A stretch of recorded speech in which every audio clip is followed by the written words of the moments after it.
At exactly 1300 hours, the simulator bay at Laughlin Air Force Base was buzzing with quiet urgency.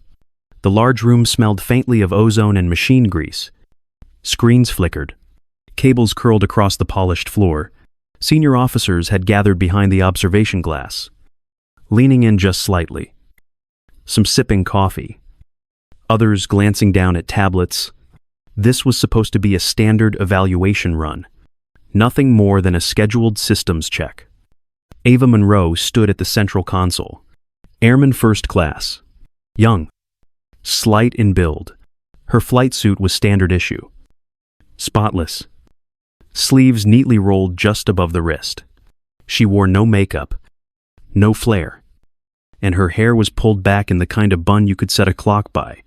Her ID badge was clipped to her collar, and her fingers moved with quiet confidence across the interface. She didn't speak. She didn't glance around. She just worked. Colonel Richard Graves stepped through the bay doors, like he owned the air inside it. A decorated, a 10 pilot, well known throughout the base for both his combat record and his disdain for what he called soft modern training. His boots echoed sharply on the concrete as he walked straight toward the console. His voice cut through the hum of machines like a blade. "Get her out of here. This is a cockpit control zone, not daycare." His words were loud enough for everyone to hear. A few junior techs exchanged nervous glances. Someone coughed. Ava didn't respond. She didn't flinch. She typed in the next command.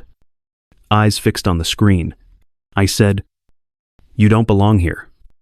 Airman. Still. She didn't look up. The diagnostic readout continued to update. What happened next stole the air from the room. Colonel Graves reached forward and grabbed the back of her hair. Not a violent pull, but firm, deliberate, designed to assert power, to demand a reaction. "Look at me when I'm talking to you." Silence dropped like a hammer. All motion in the bay froze. Even the machines seemed to pause. The image of a full-bird colonel with his hand in the hair of a subordinate was too shocking, too against protocol, too wrong to be real. And yet, Ava Monroe did not scream. She did not tear away. She didn't even turn her head because he told her to. Her hands simply paused mid-command. Her spine remained straight. Her eyes never left the screen. A line of code executed. A soft chime signaled completion. Only then, after the system verified status green, did she turn her head slowly, deliberately away from his grip and toward the officers behind the glass. Her expression was unreadable. Her breathing steady. In that moment, she didn't just refuse to be broken. She erased the idea that she ever could be. From behind the tinted glass of the observation room, Major General William Huxley watched the scene unfold with a silence that felt almost surgical. The digital clock on the wall read 1304. In the room below, a full-bird colonel had just grabbed the hair of a junior airman in front of an audience of technicians and officers. No one moved. No one said a word. Huxley didn't either. He had come to the simulator bay on short notice. Unannounced. It was meant to be a routine stop. Just another check-in on system readiness. Instead, he now found himself watching something far more telling than any training metric or readiness report. The girl didn't flinch. That was the first thing that caught him. Where most would recoil in shock or push back in instinct, Ava Monroe didn't even blink. Her fingers paused above the console not because of fear, but because her task had reached a natural endpoint. She let the code run. She let the chime ring out. Then, and only then, did she slowly lift her head, not in submission, not in deference, but in sequence. She moved when her work was done. Huxley's gaze narrowed slightly. He'd seen this before. A long time ago, not in labs or classrooms, but in live combat, in narrow cockpits surrounded by chaos. It was the kind of stillness that only came from deep training and deeper experience. Controlled, unshaken, dispassionate. The kind of calm that made combat rescue officers fly into firefights. The kind that made test pilots trust the system even as it fell apart around them. She hadn't just shown restraint. She had owned the moment without ever raising her voice. Huxley leaned back slightly, arms crossed. Yafset. Around him, aides and observers were still frozen in place, unsure of how to process what they had seen. He, on the other hand, was already processing something else entirely. He wasn't wondering what the colonel had just done. He was wondering who, exactly, Ava Monroe really was. General Huxley didn't raise his voice. He didn't need to. With a simple nod, he gave the order that shifted the entire mood of the simulator bay. Colonel Richard Graves, still riding the momentum of his outburst, straightened his back and smirked at the command. Red Sky Cascade. The name alone should have made him pause. It didn't. He called it overkill.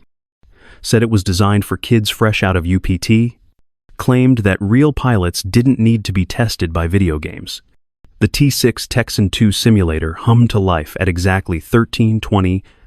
The colonel stepped inside with swagger, pulling on the headset like it was a prop from another time.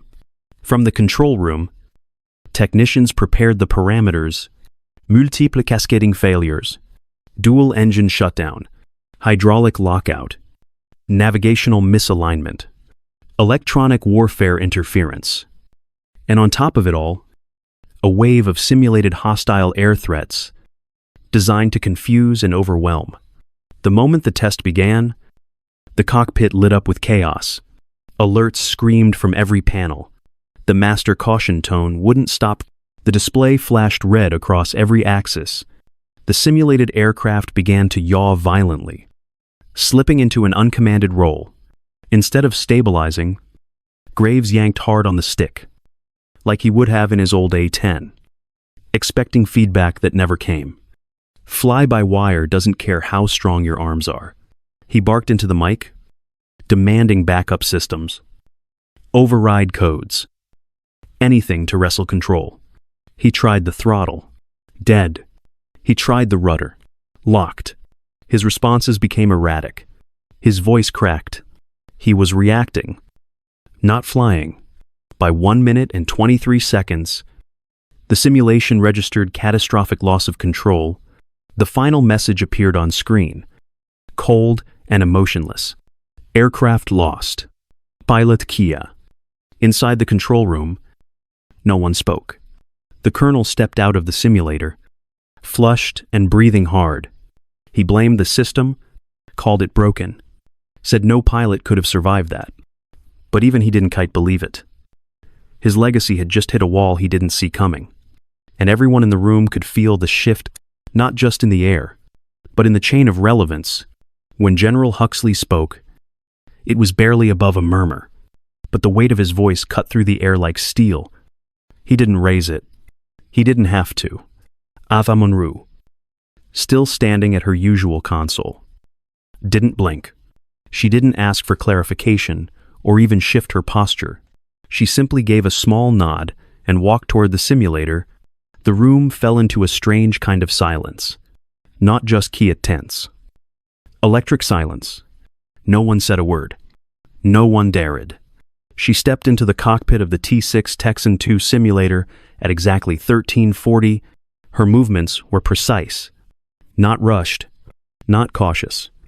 Just practiced. Calm. As if she had done this 1,000 times before. Not for show. Not for praise. But because this was simply what she knew, the simulation began. Alarms fired instantly. Master caution tones rang in chorus. The HUD blinked in red. Engine is dropped. Navigation scrambled. Multiple failures layered in cascading waves exactly as they had before. But this time, no opponents. No fight. Instead, Ava began to switch systems off. Not out of desperation. With intent, she shut down the non-essential avionics, rerouted reserve power to a backup nav controller rarely used in normal procedures. She bypassed primary diagnostics and activated a shadow protocol logged deep in the simulator's subroutines, a maneuver buried in the technical appendix, not part of standard pilot training, something almost no one knew even existed. She wasn't flying against the failure, She was communicating with it. She didn't struggle to save the plane. She listened, adjusted, aligned. She didn't dominate the machine. She collaborated with it. In the control room, several officers leaned forward, brows furrowed. Someone whispered under their breath. Another just stared, slack-jawed. The T-6's telemetry began to stabilize artificial horizon, holding airspeed recovering, control surfaces responding in kind. She was guiding the system like it was alive. And somehow, it responded. This wasn't textbook airmanship. It was something else entirely different, something closer to fluency. When the simulation ended, exactly 1 minute and 56 seconds in, the result displayed in simple white text: aircraft recovered, pilot stable. And for the first time that afternoon, no one doubted why she was there. The moment Ava Monroe stabilized the T-6, everyone in the control room expected her to guide it back to base or request an evac vector. That's what any trained pilot would do after a catastrophic system failure, but instead, she turned the nose of the aircraft due south, straight into the storm wall. On the map, it was marked as a developing tropical cyclone, wind shear, microbursts, sévère convection. No sane aviator would go near it without a full engine package and full hydraulic support. She had neither, yet her hands stayed steady on the controls. No hesitation, no wasted movements. The control room shifted from confusion to disbelief as the simulated T-6 entered the storm's edge. Ava cut the last redundant systems, letting the aircraft drift into the powerful updrafts. The airspeed dropped, buffeting increased, but then, slowly, the altimeter began to rise. She was using the convective lift rising thermals within the storm to gain altitude without power. It wasn't flying. It was gliding, controlled, intentional, and breathtaking. Officers leaned over their screens. A junior tech muttered that it was impossible. General Huxley said nothing. His eyes were locked on her telemetry. Inside the sim, Ava reconfigured the virtual aircraft into a heavy glider. She shifted trim, adjusted flaps manually, used rudder input sparingly. Like tapping keys on a piano, no opanit, just math and patience. Then, at 1,400 feet, through bursts of simulated sleet and snow, she spotted it, a frozen lake, nestled between two jagged ridgelines. It was barely 1,000 yards wide. The only place she had left to land, with no engine and zero thrust. She initiated the dead-stick descent. No go-arounds, no second chances. The simulator screen pulsed with warning lights. Stall indicators flashed. A crosswind picked up, but Ava kept her glide slope shallow, fighting drag with micro-corrections. The entire room had gone silent. Even the low whir of computers seemed to fade. At 1352, the T-6 touched down. The simulated skids of the aircraft grazed the ice. A bounce, then a long, groaning slide. Finally, stillness. The screen flashed. Aircraft secure. Pilot survived. In the observation bay, someone exhaled like they'd been holding it for a full minute. No one cheered. No one spoke. They just watched as Ava, calm as ever, began the shutdown sequence like it was any other Tuesday. The room was still holding its breath when General Huxley stepped forward. He didn't ask for attention. He didn't need to. Every eye was already on him, every ear straining for what he might say. Ava Monroe had just completed what was thought to be an unwinnable simulation, and she had done it with the calm precision of someone who made the impossible feel like routine. He lifted his tablet. On the screen was a black file header, marked with the red seal of top secret clearance. With a swipe of his finger, the classified file came to life. No theatrics, just truth. Her name is Ava Monroe. That part, he said. You know, what you don't know is what she really is. He tapped the screen again. She is a lead test pilot and mission architect under Project Phantom 7, a joint command initiative integrating advanced combat simulation, AI-coupled flight logic, and neurosynaptic threat modeling. Someone gasped. She is not here to run diagnostics. She built them. She didn't just pass Red Sky Cascade. She designed it. Silence. General Huxley's voice didn't rise, but it seemed to stretch across the room and settle into everyone's spine. Her total logged flight hours, combined live and simulator, 22,812. Her combat scenario survival rating, 99.7%. Her field of operation includes the first neural interface integration for next-generation fly-by-wire systems. The system you just watched her use is not one she learned, it's one she taught the computer how to fly. Someone in the back dropped a pen. She wrote this simulation. She wrote it to break the minds of top-tier pilots. She wrote it because she believed one day someone would need to beat it under pressure. Not for scorekeeping, but for survival. Colonel Graves stood motionless. His face drained of color. He didn't speak. Ava said nothing. She remained by the simulator, hands relaxed, eyes low. She didn't gloat. She didn't move. She didn't need to. In that moment, no one saw her as a technician. Not anymore. They saw her for what she was, a living prototype of a new breed. Not just a soldier, not just a pilot. She was the future, and she had just walked them through it. General Huxley took a single step forward. The room was hushed. No orders spoken. No breath drawn. All eyes followed him as he moved toward Ava Monroe, who stood steady beside the simulator. She hadn't moved since the end of the test. Her posture was straight, composed, a silhouette of calm in a storm she had quietly mastered. He stopped directly in front of her, and then he did something no one expected. At exactly 14:22, he came to attention and raised his right hand in a slow, deliberate salute. A General, saluting an Airman First Class. It was unthinkable.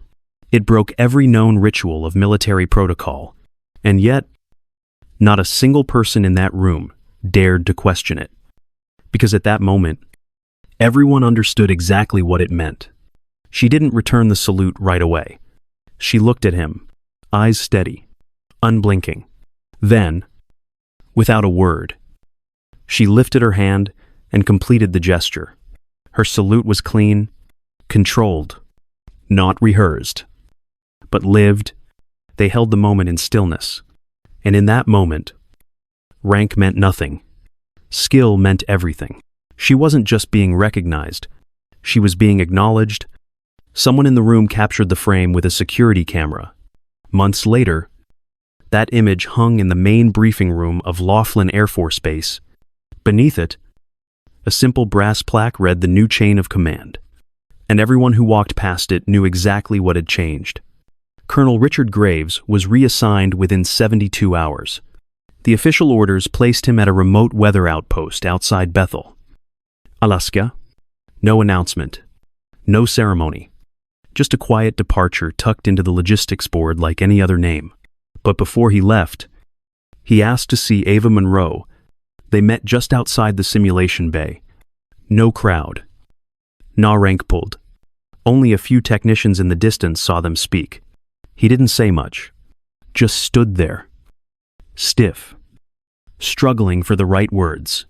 Eventually, he looked her in the eye and said he was wrong, that he had judged her without understanding, that he was sorry. Ava didn't lecture, didn't correct. She simply nodded, and with calm clarity, said one thing. Respect doesn't require noise. It requires presence. Graves didn't respond. He just gave a slow, silent nod, turned, and walked away. In the weeks that followed, small shifts began to ripple across the base. Senior officers, quick to dismiss quiet techs or fresh recruits, started to pause, listen, and ask questions. They learned names. They stayed longer after briefings. The culture didn't flip overnight. But something changed. A saying began floating through the halls. Half joke, half warning. Don't get avied. It meant don't underestimate the quiet one. Don't assume rank equals mastery. And never, ever think you know someone's ceiling just because you've never seen them fly. In that way, without raising her voice or demanding a title, Ava Monroe rewrote the story of what strength could look like. Her story spread first through hushed conversations around the base, then it moved further, across units, across squadrons, until even officers at Maxwell and the Academy in Colorado Springs were referencing the unnamed airman who landed the impossible sim. They never used her real name in the manuals, but they didn't need to. Everyone knew. The Red Sky Cascade scenario was officially renamed the Ava Protocol. It became the final evaluation for elite test pilots, not something to win, but something to survive. Instructors would remind students, there is no perfect run, just composure under fire, just clarity in chaos, just Ava. The photo of General Huxley's salute found its place on training walls. Beneath it, a line she once said to a young recruit appeared in bold, "The machine tells you everything. You just have to be calm enough to listen." And of course, the phrase, "Don't get avalied," became a quiet reminder across flight rooms and databases. It wasn't a warning.